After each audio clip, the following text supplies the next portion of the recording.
right? Yeah. Joining me, David Bruce Leonard. Doctor, do you have one of those type of? No, no, no doctors in the house. No. You have the LAC? I do have the LAC. Okay, so it's a master's. But I remember you had some like not a school of hard knocks, that's generic, but you had like this really cute uh Oh, MSU, making shit up. yeah. With a PhD from MSU. I got a PhD from MSU. That's hilarious. Making shit up. I For love it. connecting apples and bicycles. It's my job. Oh, connecting apples and bicycles. Yeah, well that's what I do. I kind of I'll take things that have nothing to do with each other and find out how they fit. Dude. Yeah. See, see, I value that because my teacher would say, same, but different. He'd say, if you can do kung fu, you can do anything. Right. And so if you have an eye for principles, Exactly. you'll see them in everything. Exactly. Yeah. Yeah. And if you don't see them, why aren't you looking? Yeah, and well, because people like techniques, you know, they like tactics rather than strategies. They like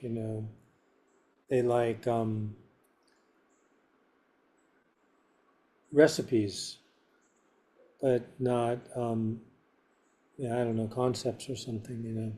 Palette profiles. Yeah. Yeah. Wow. Like what's the wiring under that thing? Yeah, similar experience when I lived in China and everyone would get their tailored clothes, right? And what I had the You must foresight, have had a tailor's yeah, nightmare. you get these tailored, fancy kung fu things, but you'd see these tourists come and they get the flashy silk or the embroidered dragons and like all these, fancy colors and color combos. And it's like, when are you gonna wear that? Yeah, You basically got yourself a whole bunch of Halloween costumes exactly. for like, the next 10 years of Halloween. Whereas I would just get staples. It was like, oh, I need to get a black, a blue, a gray, a white, a brown. Right, right. Pants, a black, a blue, a gray, a white, a brown. You just mix and match, and then you have gear, and it doesn't Yeah, have yeah, yeah. thing, right? Okay, well, hi. I've Hey, known you 2013, we met. something Big like that. Island, Hawaii. Yeah. Through John Coco. Shout out John Coco. 2015, 2013, something like that. Yeah, it was that Big Island conference Right, where right. was that you and Coco put that together? Me and Coco, yeah, and Dane, bless his heart, helped, and Kyoki, bless his heart, helped, and, Mm, and we they're lost both both of gone. them, huh? Yeah, we lost both of them. I've got Um, yeah, yeah, that was I still, it's one of the regrets I have is that I bailed on that afterwards because I lost about 5 grand on that. But only later did I understand you're supposed to lose money the first time you do something like that. That's expected. And then because that was a pretty neat conference. I mean, you were teaching, and oh my God, Kaipo, who just passed recently, he was gone. Dane, my goodness. Rookie, Wow, Kaipo, yeah. who just passed a few weeks ago. And he was doing like the native animism, right? Like talking to Yeah, the plants. Oh my goodness, he had something powerful to share. I think yeah, David was talking about mucus in the body and alkaline lifestyle and noni. I think he had like a noni presentation. yeah. And Naru was there doing the Romy Romy. That's how we met Anaru. That's right. That's right. Yeah, Dane Cook, or sorry, Dane Silva. We talked about him, and then there was the Kyoki He was there doing Ho'oponopono. Ho'oponopono. Wow, what a lineup! And then you guys had me doing qigong, and Too, then and then Kamaluhia was doing Yeah, yeah, the hula. that. Did Coco teach? Coco, I think he was just organizing. Let's see, yeah. And Mhm. and Kyola Ching did hula. Yeah, and they did like gourd stuff, right? They like Yeah, harvested there was a gourds woman, and I can't remember her name. She was a Kumu, and she did something with the gourd, yeah. Umeke. The yeah. Umeke. Yeah. Yeah, you don't that doesn't happen very often, where you get that many cool people in one place. And that was actually because of Dane, because I had had a before that happened, years before that happened, I had had a run-in with a very angry Hawaiian man with a loaded rifle. And I was very disenchanted, and I was like, "Fuck this! I'm out of here. I'm not doing this anymore." And Dane said, "Listen, why don't you start a school that teaches traditional knowledge that's not culturally bound?" And I went, "Oh, good idea." And he was the one that came up with the name Earth Medicine Institute too. So Mm. he gifts. Actually, I got a picture of him right here. I don't know if you can see him right there. Yeah, Oh yeah, yeah, yeah. That's the one. That yeah, yeah tone. yeah. Oh, Kumo Dane. I know. So right now we're building a hospital. Did I tell you that? Hmm? We're building a hospital. Oh my goodness. Yeah, so we have Dane left money and instructions, small amount of money and a large number of, or a considerable number of instructions on building a hospital. So so it's a 25-bed hospital. The drawings are almost done. We have the land we've purchased. Well, actually, it's a long-term lease. And it's going to have a medicinal plant garden and a dental center, a medical center, an emergency room, and 24 beds, 25 beds. And we'll be doing plant medicine integrated into the hospital. So, isn't that cool? Way to go, Kumo. Yeah. Great legacy. Wow. Yeah. So that He was will really neat. speak to me, Dane Silva. I first learned his Lomi not directly from him, but through Kaleo Ching. Oh yeah. Shout out to Kaleo Ching.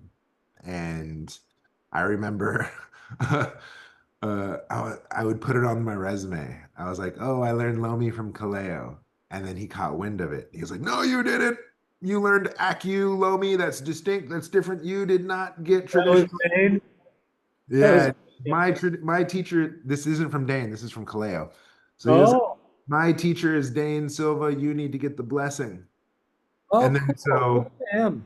that happened in Good for 2004, him. Yeah. right? And then it wasn't until 2013 I meet Dane Silva. We hit it off.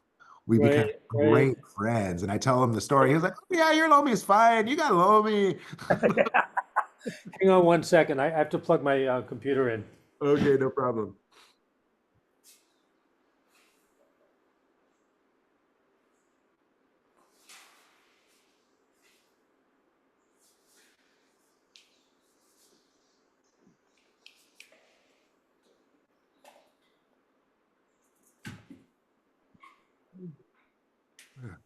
Yeah, Kumu was a firecracker, that's for sure.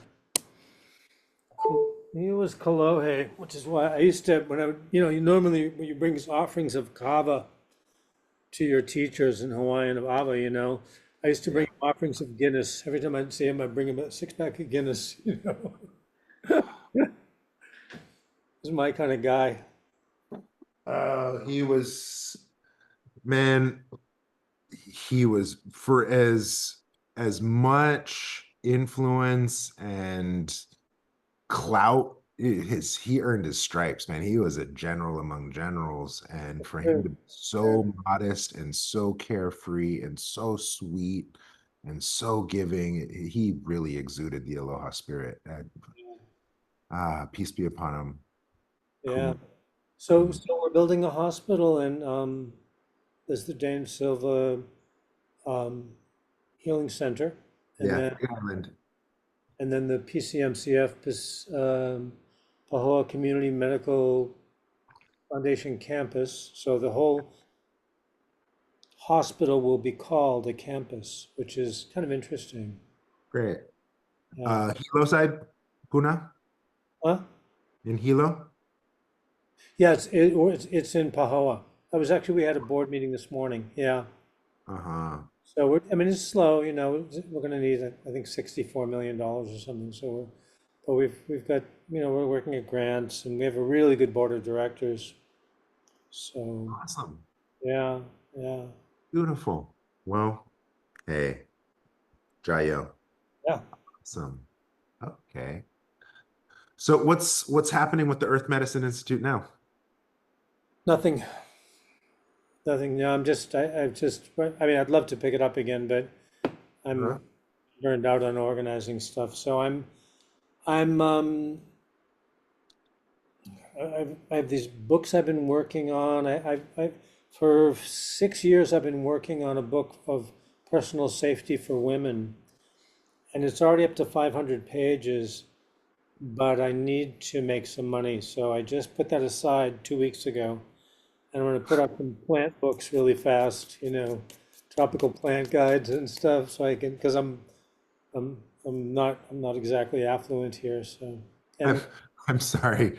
I had I just had this image of a woman reading a book on self-defense, and it, instead of a book on self-defense, it's like it hides pepper spray and it has like mirrors to see behind you. It's like a book on self-defense is actually a tactical tool for self-defense. yeah, no, there's no, it's body, there's not any moves, there's no martial arts in there. It's all theory, human nervous system, reading the Interesting. environment, boundaries, um, safety cues in the public when you're traveling, a lot of stuff about traveling, in a restaurant, at home, sexual assaults with family members and if you are assaulted what to do and stuff like that, so it's not like Hmm. moves. It's really about everything else besides the moves,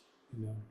Yeah, all the other stuff. Yeah, because the moves of self-defense, I've always kind of chuckled at those programs because the safety of the dojo, you Oh yeah, know, it's one thing. Yeah, you learn these techniques and hiya, hiya, and this guy in a suit comes out and you punch and kick the pillow guy, and yeah, whatever. But in the real life situation where the adrenaline's up and yeah, it's close quarters and it's in your face, all your fine motor skills go out the window, all of your, right.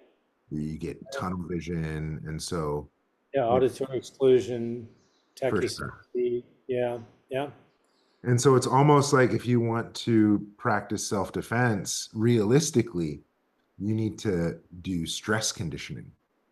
And how can you turn up the stress and exactly. And that's what we do. That's the other thing that I've done for many years is I've done high adrenal training for women. whoa, Yeah, yeah. how do you induce that state? It's we do it by what's called woofing. Mhm. Isn't So, that like hippie farm trade? yeah, that's a different kind of woofing. No, we basically because imprints are taken. So yeah, you lose fine motor skills, so you need gross motor skills, and you need to learn them when you're in a high adrenaline state. Because in a Hmm. high adrenaline state is when that's what trauma is. That's the best. That's breaking frame. Adrenaline breaks frame, and when we break frame, we can recondition. We're reprogramming new motor skills. So I do it. Well, we do it by woofing, and it's full force, but it's very it's sacred space, but it's very rough and very crude, very supportive. But I say things. It's actually quite easy to get people adrenalized. Trump was right. Wah! Anyway, yeah. So there's the books, and I've been spending half my time in Southeast Asia and Mhm.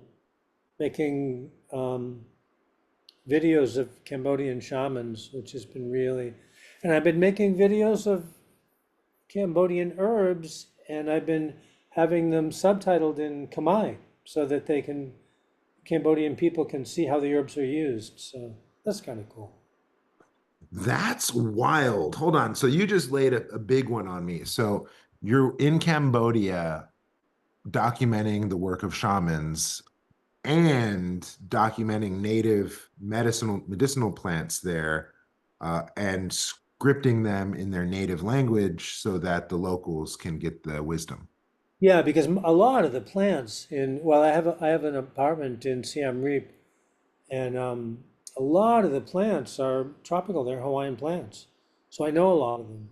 So now, whenever I do a video of a plant, I have it. I pay a friend of mine to subtitle it in Khmer, and then they can, isn't that cool?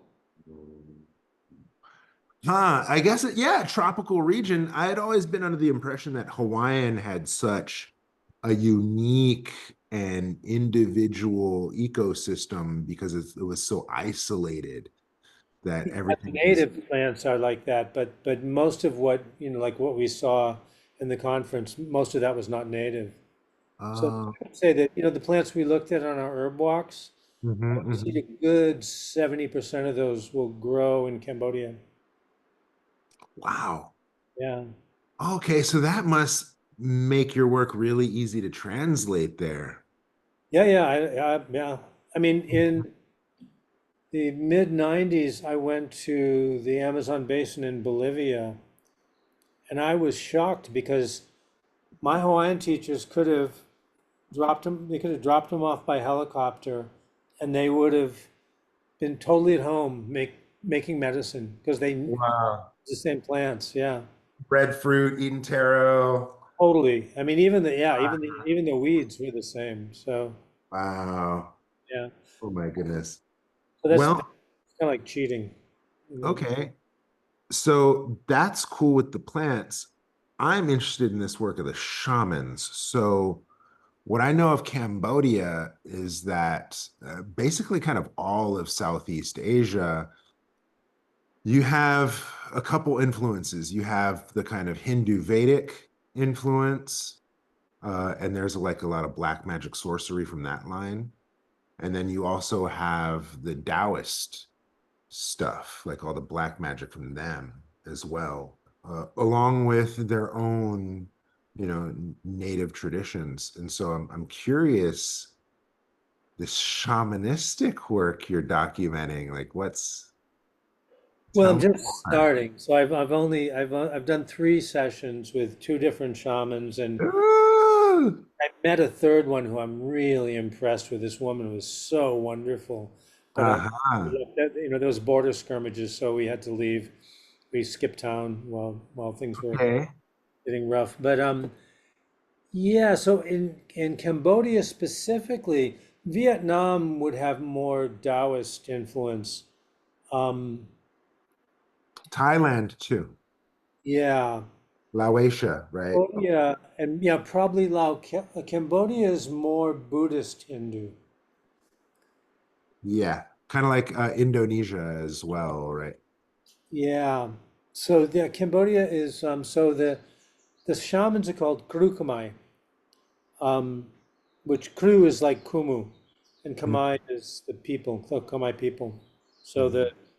the Hawaii they're Kamai teachers, and they they yeah, and I'm just they're real characters, and there is a lot of black magic there, and there's a lot of animism and a lot of like the Cambodian shamans will chew herbs and then spit on the patients. That I leave that stuff out of the videos, it's like, but they're I want to learn that technique just so that I can have a reason to spit on some motherfuckers, man. I've had patients like You that. need a very special, just for you. Let me go to the yard and chew some grass. One of my Chinese teachers would patients would talk too much. He would do stomach 5 and he'd thread it through the cheeks so they couldn't talk. Like, Wow. whatever it is, stomach 4, whatever that is. They'd With thread like the big cheeks, bone or what they use to but he would just put it right there and then thread it back. So what kind of needle? just a long needle, a threading needle. So So it's apparently it's fair game in my traditions. Wow. So what's the role of these shamans? Do they They are, medicine keepers? Are they wisdom keepers? Are they yeah, oh yeah. Some of them, there are a lot of them are astrologers. okay? Are yeah, they're all herbalists. Uh-huh. I think they're all herbalists. Some of them are seers. They'll predict the future. You know, that's that sort of shaman role that is universal in our species. Okay. You know, kind of what Yeah. scientists have kind of taken over that. Scientists and physicians, Uh-huh. Uh-huh. priests have taken those over. But you know, in the old culture, they were all one thing, one. Yeah. Any kind of vision medicine, psychedelics, any of that stuff? Trance state? No, not, well, I'm sure there's trance states. I haven't come across any. I'm sure though. I'm sure. Um, no, no psychedelics that I'm aware of. You know, and after the Khmer Rouge times, you know, in the killing fields and stuff in Cambodia, the whole country is still kind of shell shocked from that. So they basically, you know, eliminated the whole intellectual class of the country. Oh, So wow. much was lost. It was kind of like their own sort of cultural revolution. You know, they just lost so much knowledge. Yeah. And so the Kurukumai that I interview are the ones that survived. So Mm. they were more like the peasants and the barefoot doctors of of the families and stuff. Um, yeah, no, it's very elaborate stuff. It's very cool. It's very Hmm. Hmm. Wow. I'm always fascinated by the wisdom keepers of cultures, and what yeah. their roles in their societies are, And I almost believe that we have a lot of mental health issues in our communities now. However, those very well could have been the shamans of a different era, the people that can. They actually play the role of, I mean, from the flip side, they play the role of psychiatrists too. When people are emotionally disturbed, they'll go and they'll give them herbs and practices to do and stuff, you know. Wow. So yeah, they're just real characters. And the two that I've interviewed, actually, and even the third one, profound levels of integrity, like profound levels. You know, I'm imagining that the ones that do black magic probably wouldn't let me interview them, but the two that I've met have been very adamant about this information should only be shared when somebody has character, you know, is living Yeah. with integrity. I assume you had that similar experience in the Hawaiian natives when they imparted you with instruction as well, right? That you had to demonstrate character, Yeah, demonstrate. yeah, yeah, yeah, and it's very refreshing, you know, like Uh-huh. yeah, yeah. I have a lot of sort of innate respect for the people I've interviewed, and I met a woman at Kulian Mountain who God, that woman impressed me so much. She's a Mm. shaman. I have her card here, and I didn't get a chance to interview her, but What, the shaman got a card? yeah, she's got a card, and Got a website? she's certified by the government. So A certified shaman? this certified shaman, they actually have it together. Certified board. Yeah, yeah. She's above board, so she's bona fide. So that, but really super humble woman. I mean, you know how you meet some people and you just like you know that they're, they're the real deal, you know, because they're completely unpretentious. Bro, that just sounds like such a Costa Rican ayahuasca shaman for hire. It's like, here, take my business card. Exactly. I'm Is what board yeah, certified, bro. Like for real. yeah. But she's the real deal too. I mean, I knew after talking to her for 2 minutes, you know, you get that feeling from people that they're just like Pono. Yeah. So yeah, so that's what I've been doing. Just Okay, I want to go to shaman school. What's the, I want to get certified. yeah, in Cusco, I remember seeing a ayahuasca sign, ayahuasca ceremony 3:30, every day. Well, I can make a fire. I can I sing. figured, yeah, I can Yeah. drink Wow. disgusting things and vomit a lot. For real. Okay. I Yeah, did project that. the problem. I'm good at hallucinating. Yeah. Oh, wow. So I hear that you're doing this work in Cambodia. So would this be considered Earth Medicine mission, or is this something new? Yeah, I mean, I kind of everything I do is organized around earth medicine stuff. Uh-huh. I'm doing this, and as I told you before, I'm getting married, so that's exciting. And Yay. she's very sweet, Cambodian woman. I've known her a year. Um, Yay. You guys gonna have kids? no, no, neither one of us. That's one of the reasons we're getting married because neither one of us. Well, I don't want kids at my age, and she can't have children. So Okay. yeah, All right. yeah, yeah. I wouldn't do that to the world. So yeah, Hence the and I was doing very intense training, Tim Larkin's training for about a year, very intense martial arts training. It's actually not martial arts, it's self-defense. It was his instructor training, and my body just couldn't do it anymore. It was just too brutal. I kept cracking ribs, and yeah, oh yeah. So I was like, so now I'm just being lazy, and yeah. So and I'm still writing, and Where's that training at? Big Island or Cambodia? well, no, that training is on the Big Island, but it's very sort of selective. It's not advertised at all. Yeah, yeah, yeah. Dude, look at you with the underground. Ugh. And so it's not in a direction that we've talked, but it's kind of because we're exploring this idea of black magic in the shamanistic world of Southeast Asia.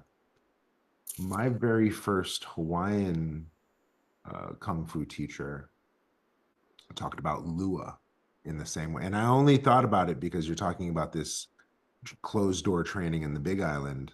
And Right, kind of made me think of the closed door Lua schools. right. Which are becoming more open. I don't know much about Lua, but they're becoming more open. Yeah. Um, And if I may add to that, there's also the closed door Hawaiian sorcery too. And know that, but it wouldn't surprise me. I've heard of programs, and I met one master. He was showing us how to project poison. Wow. Like these flicking exercises where we kind of rub from under our armpit through our ribs and like Really? stomp on our heels and then Wow. flick and at the same time cough and have like a and like direct it, right? And we just sit in the class and every kid would be in a corner just right. And that was one of the exercises of their like poison clan. That sounds like something you would find in Cambodia. I didn't know about that in Hawaii. That's interesting. Uh-huh. And one of the exercises, I didn't do it, I wasn't exposed to it, but my teacher said one of the initiation rituals was to will a pig to death, a la men who stare at goats, right? And so it's like, that pig is bacon tonight. And then you just think it. Isn't that a Taoist practice too? Saul Sebastian was describing that he saw somebody, a Qigong guy, kill an animal with his mind. Hmm. I think that was in Thailand actually, but yeah. I mean, I've seen like knocking out birds with a ki. Really? Yeah, like, but that's kind of more Japanese tradition. Huh. Uh, or lion's roar would be the Chinese equivalent. Right, right, right. Huh. Cool. So yeah, I just thought with all your background with the natives and all the time you spent with the Hawaiians that maybe you had some exposure to Lua or maybe some Hawaiian. No, I'm too Caucasian for this. Caucasian upholstery only goes so far, and then you're stopped now. No, I've never. No, with the training I was doing was it wasn't. It wasn't. It's basically combat training. It's special forces training. Mm-hmm, mm-hmm, mm-hmm. It's Okay. there's no spirituality at all in it. It's like none. Yeah. Yeah. Yeah. Mercenary style. And that stuff is in Hawaii because I remember doing it's a 666, but it was like 6 months, 6 days a week, 6 hours a day, Ah. hardcore intense training. And it was called Modern Warrior Training. Ah. And it was in Honolulu, Kaimuki area. Ah. And we did close quarter, we did multiple attacker, we did all high stress. And so there was also different terrains. So Right. Right. Yeah. Yeah. Yeah. gravel, water, Stairs. anxiety, Right. high, Ramps. Yeah. right, all Yeah. that. Stick fighting in stairwells, Yeah. that Yeah. fun. Right. Right. Learning about ricochet power, like Your bouncing off. environment. Right. Yeah. Oh, it's so fun. Um, but yeah, that high intensity training, the way that we would induce stress, one of the favorite drills I had was called a bull ring. And so you have one person in the middle, and then you have a group surrounding, and each person in the group surrounding is assigned a number. And then you get a moderator who just random numbers. And then so now you have to deal with whoever comes from whatever angle. Great training. Yeah. And then this person might have a stick, this person might have a knife, this person might have a Yeah. gun, and what do you do? And Yeah. then you'd even up the ante by creating handicaps. It's like, okay, you have one hand, like one of your hands, Exactly. right? Or you're starting on one knee. The other one that was really intense, and this is where I hurt a lot of my classmates with this particular drill because you would have your back to the wall with your hands behind and your eyes closed, right? So quite vulnerable. And then the teacher would give a cadence and you open your eyes, and then an attack is already coming at you, Right. Right. Right. right? And then so what do you do? What comes out of you in that instance, right? Right. So, That's how we would train women. We have to mhm, close their eyes and then they wouldn't know which direction. That's how we get the adrenaline going. yeah, yeah, yeah, yeah. And then whenever there were high stress situations, I was able to be calm because I trained in high stress. Right. I could see everybody freaking out and I still had even breath. I still had my wits about me. I could still make clear and concise choices. And so there's a value there. Oh, absolutely. Yeah, high adrenaline training is crucial. I mean, and it translates to lots of things. You were talking about injuries. The the final exam for this, it's not really a style. It doesn't even have a name, but the final exam for this system, Yeah. it's 75 minutes of nonstop fighting, and it's fucking brutal. And one guy dislocated his shoulder apparently 15 minutes in and put it into his belt and then did the other 60 minutes with a dislocated shoulder. Like, it's like really, these guys are way tougher than me. like, I'm just the old guy who's the uke getting thrown around. Be nice to the old Howley. Oh, funny. Oh, yeah. Wow. Yeah, Yeah. so good Those. stuff. But what you were saying is that when we teach women the de-escalation, they have to be adrenalized. And what happens is we teach them not to collapse, but not to be aggressive, just to hold the line. Because either way, they're either inviting an attack or they're escalating a violent situation, a dangerous situation. So they just hold the line, and they're like, I mean, some of the women we trained, my balls would shrink up when they were working. I'm not getting near that woman, you know. It's like a cat. yeah, there's like throwing cats on people, like I don't want that. So, and that's just the de-escalation part. So it's quite wonderful training. Uh-huh. Wow. How fun. I'd have never expected to go in this direction with our conversation today. And the nice thing about Lua is they would make them learn La'au Lapa'au first. That's my understanding anyway, before they learn the martial art. Uh-huh. To heal first before they break things. Oh, Ao Lapa Ao, can you tell us more for the listeners that don't know Oh, what I'm sorry. La'au Lapa'au is Hawaiian herbal medicine. Uh-huh, uh-huh, uh-huh. Yeah, yeah, yeah. Yeah, they would learn how to heal first before they were I think that's right. Before they were trained in Lua. Interesting. Yeah. Hmm. Huh, I kind of had this roundabout where I learned how to fight first, then I learned to heal second. Then I realized they're the same, so I did the spiritual thing. Huh. Then I had this thing about, being ready to die. I did this whole death and dying phase. Yeah. Then it was about, fostering community and generating a legacy, that I had inherited. Yeah, yeah, yeah. So now I'm kind of full circle because I'm starting judo and jujitsu now. Wow. And So BJJ, grappling jujitsu or stand up? Oh, good for you. you mentioned uke, so I was like, oh yeah, yeah. And so I'm doing judo and a system called small circle, Yeah, small Wally J. Ollie J's line. Yeah, I'm doing the Oh, small circle fantastic. jujitsu. So that's stand up. Yeah, yeah, that's great. That's in the same school. And Oh, then uh, my son, he's in 10th Planet doing BJJ, and he's excelling. oh I yeah, I bet. It's for me, it's okay. BJJ, sure. I see it at wrestling, right? Right, it is. I'm Yeah, not about getting body intelligent. That's go for right, it. right. Selling.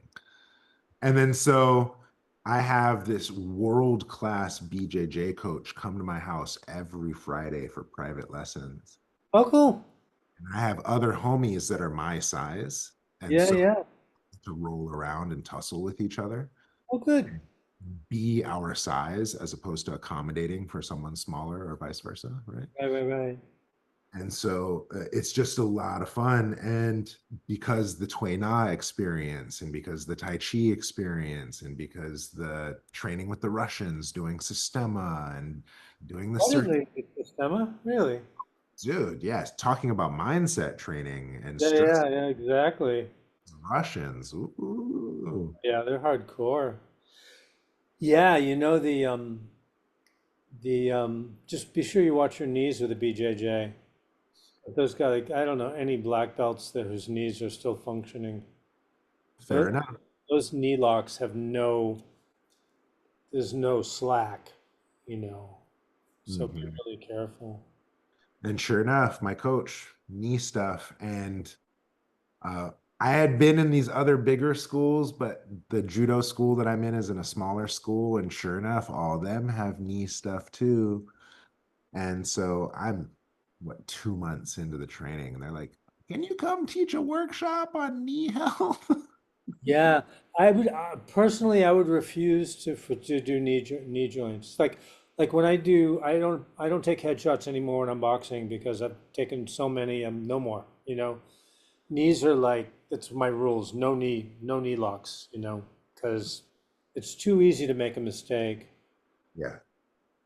Well, it's the weakest joint of the body. It's like knees are like tofu in our vernacular. Soft, easy to break. Mm. Yeah. Well, awesome. We covered a lot of ground. We talked about plant medicine, we talked about shamans, we talked about black magic, we talked about tactical self-defense. What's next for you, big brother? What's on your horizon aside from this Cambodia project? I don't know. I'm kind of seeing the end of the tunnel. So I mean, not in a negative way, just I'm aware of my age and Mhm. it's giving me a new orientation. Many of my friends are dying. My closest friends have passed in the last couple of years. And so that's been really like, oh, that death, you know. So Yeah. I have a couple of hundred hours of videos of my Hawaiian teachers that I need to clean and digitize. So that's something that I really want to do. And Right. they're on cassette tapes. Other than that, I don't know. I built a house and I want to finish it, Mm-hmm. get it permitted, and Enjoyed married life. yeah, yeah. I I have I want to finish the book on women's safety, and I have another book on sexuality, a technical manual of aroused body work that I want to complete before I go. Uh-huh. Yeah, Wow, how sweet. yeah, Talk about bucket list, huh? yeah. Mm, No shortage of projects. mhm. What about you? Where are you at? What's next for you? Um, I'm kind of in this spot where I'm living the dream, you know. Thank you for asking, by the way. It's like I'm happily married husband, I'm happily fathered, I have an amazing son, I have an amazing community, I have an amazing set of disciples, inheritors. Many of them already have disciples and inheritors of their own, so Yes. I've kind of fulfilled my obligation to my lineage as well, you know. Yeah, yeah. And here we are in this beautiful estate, and I kind of living the dream. Where are you? We're in Oakland Hills. Oh, wow, nice. Yeah, and so what's next for me? Um, I was really turned on by this conversation of something called a Scandinavian suicide, right? And it's nothing macabre or anything like that, but to your point of recognizing resolution, making way for it, kind of knocking out these last tasks, right? One of the tasks in a Scandinavian suicide is to completely minimize and simplify. Interesting. That And makes perfect sense, right? and then this is becoming very real to me because a number of our in-laws have passed, and here we are just inheriting all their stuff, and then all that stuff just gets inherited onto and then we literally have our homes full of relics and things. And Oh, a lot of these things, they were kind of, not to say they were hoarders, but they're knick-knacky bric-a-brac. And yeah, you know yeah, maybe someone had a project, and maybe someone had something in mind that they wanted to do, but that's that person's project, and now they're gone, and so now to everyone else this is just junk. And so the Scandinavian suicide is just going through this shedding process of digesting all of your material, all of your paperwork, all of your things, so that you can transition minimally and kind of leave exactly. as you came, That right? is fantastic. Yeah, yeah, And then in that, you lighten the load on your inheritors. right. And then anything that does make it, now it's of real special heirloom value, as opposed to I got this whole bunch of junk and then all of it's precious because all of it was grandma's, and they're sentimental to all of it, and we can't discern because it's all charged with emotion. Yeah, it's somebody else's albatross. Yeah, and so Scandinavian suicide, and only because I'm in this space where dream realized, material dream realized, Yeah, yeah, yeah. now. Yeah, I've actually come across the same thing. I have tons of martial arts equipment that I'm thinking I'm going to be very soon too old to be using. So I need, and there's a lot of it. I need to get rid of that. And I've got a whole herbal laboratory that, given where I'm at in my life, I don't think I've got a couple of hundred herbs tinctured and equipment and bottles and all kinds of stuff. And I'm thinking I'm gonna give that to the hospital, to Dane's hospital. So yeah, I know that feeling. It's a feeling like it's time to unload. You know. Yeah, yeah, yeah. And yeah, it's almost like a process of alchemy too, going from turbid to clear. And There's also the difference between myself and my thoughts, you know, like awareness without identification is like core self. Awareness without identity, right? And then thoughts are like the stuff that I have in my life. But awareness without identity is the center, right? Are you blowing my mind right now? Did you like turn off the lights behind you and just like, got all fucking Oh, epic? it's there. It's just dark in here. Off the grid, so yeah. No, no. Yeah, on cue. Oh, big brother. Wow. I must say I really appreciate our closeness for, over a decade, what, 12 years with whole Zodiac cycle. We've been friends. We think alike. It's not pretty.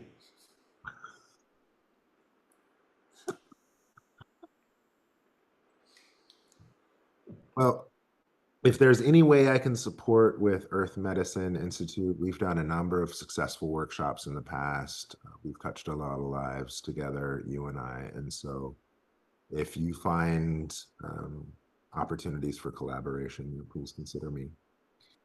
Oh yeah, definitely.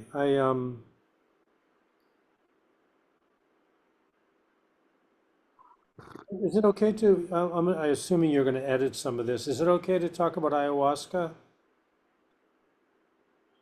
I'm actually not editing any of this. I'm free forming it all. So yeah, talk about ayahuasca. I'll talk about some stuff too. Well, this is just an idea. Like theoretically, if someone had done ayahuasca and had a very profound experience of listening to a plant and just directly, somebody who'd been listening to plants for 15 years and then did ayahuasca and then listened to plants and whose mind was blown, that person might, and then 10 years after that, 8 years after that, did the ayahuasca again with the intention of listening to plants and then had his mind completely blown because it was the same experience. That person might be considering designing ayahuasca journeys around listening to plants. Wow. Huh. So, and only because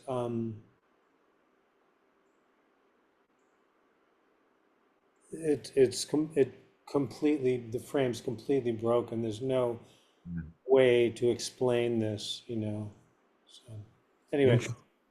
I yeah. hear there's a very, very powerful root source in the Big Island. Oh yeah, it's everywhere. Okay. Yeah, yeah. Interesting. There's a lot of it. The thing is, the ceremonies are designed to go inward. Yeah. And what interests me is going outward and listening to the biosphere directly. Mhm. So, Huh. so if you have any ideas about that or you have any thoughts about that later on, you can get in touch with me because that's something I'm Yeah. very interested in. Couple of thoughts come to mind. One of my dear friends uh, does ayahuasca medicine. For myself, I remember it was probably what 2007. 2007, I was set to go to Peru, and I had a shaman lined up, I had a camp lined up, I had a retreat lined up, I had the money lined up, ready to go. And this really sweet lady, she was an older lady, she said, "You know what? Don't chase her. She Let said, her." what? He said, "Don't chase her. Let her come to you." Ah, And I interesting. was like, yo, I don't know anything about this medicine. I don't know you, but I Huh. know wisdom when I see it. And so I realized in that instance, I was like, yeah, I'm going to go to Peru. I got my passport. I got it. I was very active towards it. She was like, you're chasing her. She's going to run away from you. Let her come to you when you're ready. I was like, okay. I was ready to stop my training in Wudang to go and Yeah, pursue. yeah. Wow, really? Yeah, Wow. buddy had Wow. convinced me, right? And so, and Huh. he did the thing, right? But so when I got that wisdom, I was like, nah, I stayed in Wudang, right? And then it wasn't until I was done with my training in Wudang, I'm now touring the world. I'm in Prague. Shout out Bo and Ota, if you guys are listening. They hosted me out there in Prague. And in this retreat space, they had me do a retreat, and then there were 4 days left to rest before my flight back to China. And in those 4 days that I had off, the second retreat thing was an ayahuasca circle. Oh, wow. So it was like the timing worked out perfect. The money was in my hand. I had nothing to do for those 4 days. Like she came to me. Yeah, yeah, that's great.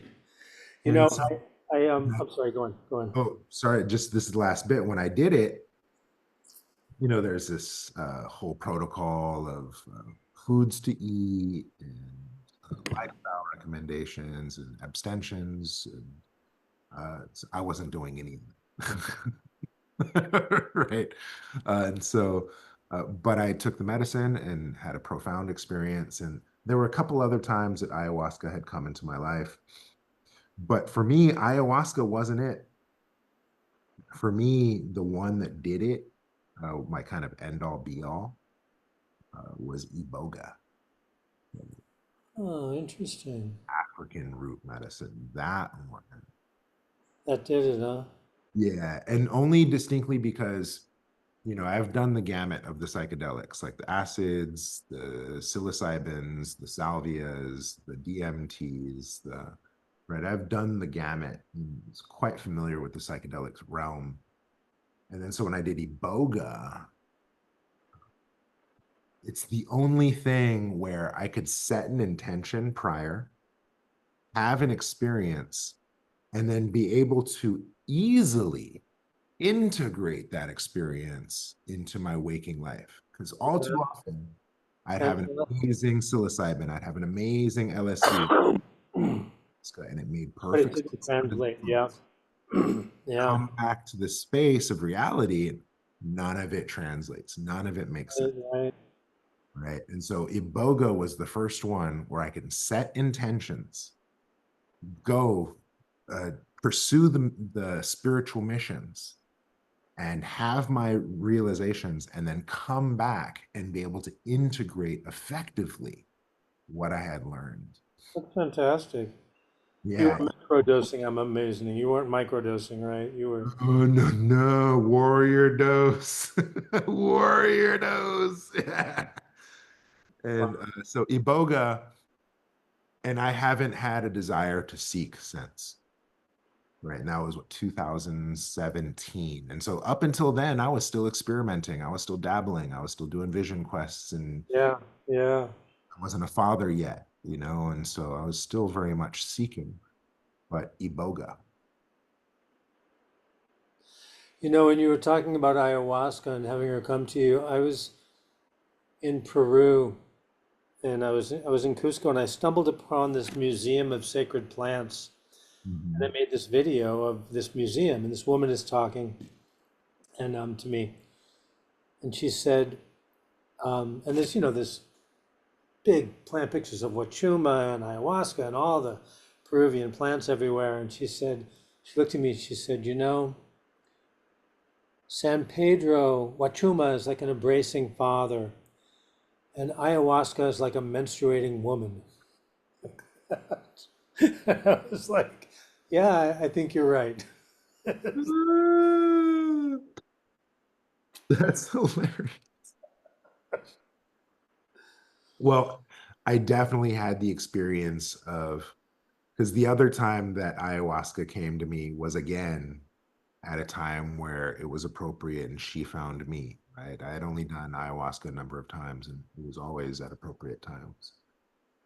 Um, but that medicine, uh, it's I've seen people kind of become junkies on it. Oh yeah, no, it's not. This is not a simple pro. No, this is. This needs some serious consideration. My particular interest, though, is because of that plant experience. Mhm, That is, otherwise I wouldn't be very interested in this at all. mhm. Mm, But that experience of, unlike anything else I've ever experienced in my life twice, where there's lucidity in these plants, and that is ineffable. That mm. the second time it happened, they said, "Welcome home," because we've been wondering why it's taken you so long to get back here, you know. And it was like, oh my God, yeah, it broke my heart. And it was like, and it was, Hurry up and die and decompose so we can eat you. yes, exactly. There's psychopaths out there. There's plant psychopaths, you know. Some of them are my best friends, like humans, you know. So, Oh, that's hilarious. Well, this is wow, what a fun chat. Um, yeah, so then the other ayahuasca lady that I know, shout out TJ. She has a church that she runs, and it's a nonprofit 501(c)(3 to my understanding, and that's their sacrament. And she supplements the ayahuasca with Chinese medicine formulas, along with non-psychedelic uh, medicinal mushrooms. And so, like your lion's manes, your reishis, your cordyceps. oh, that sounds fucking amazing. Yeah. And so she's out here in the Bay Area, and Oh, she that's somebody I would love to connect with. okay. Yeah, and she even like ties in the astrology. She's an inheritor from Ming, so Yeah. trying Oh, really? through the Ming lineage too. And so Really? Oh, yeah, cool. Oh, definitely I want to connect with her. yeah, she does the feng shui, she does the astrology. So she has that whole Ming side, plus the Chinese medicine side, plus the shamanistic inheritance.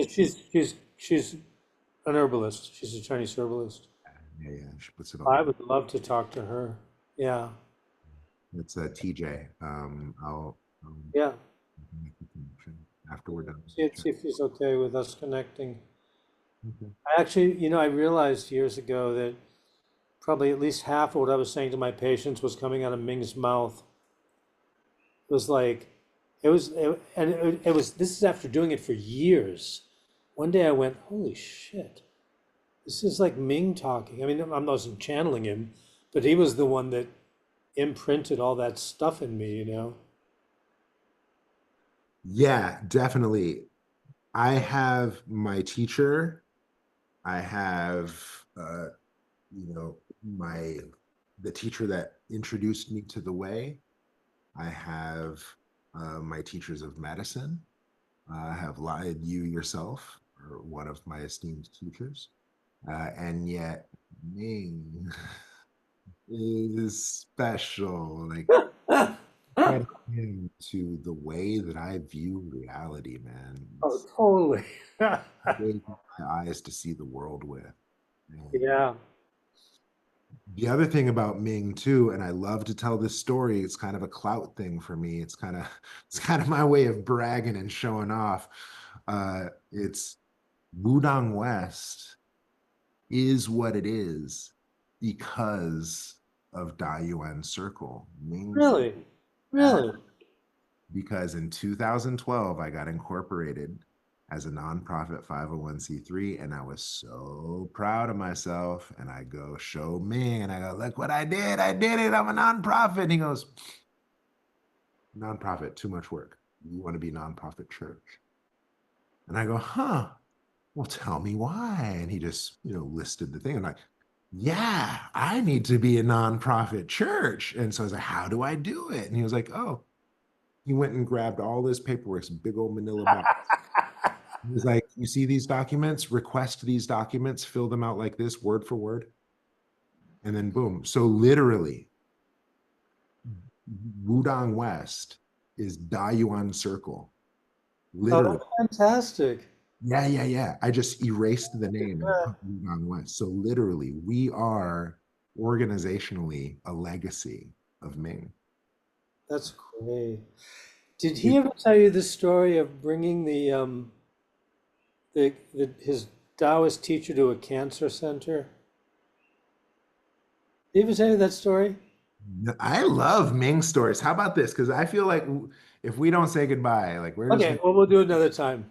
No, no, no. Let this be the last Okay, one. so me, his teacher, his teacher would never come to visit the States. Well, he had died early, long before Ming was doing his thing Oh, here. I think I know this story. But But go ahead. he had a friend who was a kind of a country bumpkin, a Taoist priest, and his teacher would say, "America's too many ghosts, too many ghosts." You know this story? Hmm, hmm, hmm. Yeah. And so he brought his teacher to the cancer center. They all wanted to meet him, and they're driving into the parking lot, and Ming is explaining what this place is, and he says, "This is a cancer center." What's that? Well, it's a building where they treat cancer. I said, I don't understand. Just cancer? He said, yes. When you just have cancer, this is where you go. He said, they built the building for the disease.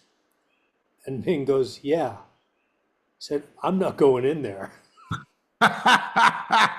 There's, Yeah, there's demons. He said, there's demons in there. I'm not going in there. yeah. And he said, but a lot of these people want to hear what you have to say. And the guy goes, oh, some ghosts are very nice. Very nice. Not all ghosts are nasty, but I'm not going in there. And he drove him from there to the fucking airport and he went back to Taiwan. Right back. Yeah, yeah, yeah. Went straight back. I remember that story. So Yeah. many ghosts. Oh God. Yeah. That's similar because Honoru came to visit us and we hosted him. He stayed at my apartment at the time. And we were teaching out of the Cathedral of Christ the Light in Oakland. And this particular building has a crypt beneath it. And uh, that's a whole nother story, right? This is a very, very special sacred geometry cathedral. And I remember Honoru came to Qigong class, and here we are standing outside this cathedral. And I told him the story. I was like, hey, we're standing on a graveyard in a sense, because there's Right. his whole mood changed, his skin got gray, he had, you know, chicken skin. And I pointed to the door. It wasn't, there was nobody manning the door, but it would just like open and close on random intervals. And I was like, hey, Naru, let's go inside and see the crypt. He's like, no, brother, no, brother. I'm not going in there. That's funny. I really miss him. I really miss him. He, Wow. he had some gems. I still quote him. He said, alternative is an alteration of the native. Alternative, alternative. Interesting. Yeah. It's only one race, and that's the human race. Yeah, he used to drop it. He had bars. Yeah, yeah, yeah. Yeah. Bet, well, kind sir, All right. Thank you. clearly we gotta be talking more. Yeah. Yeah. Good to see you, and congratulations on everything. On, Yeah, on- let's hang this up and then I'll stay on and I'll give you more information. okay. Let me know when you become enlightened. Definitely. Yeah. I want to know when that happens. You'll be the first to know. You'll chop wood, carry water with me. All right.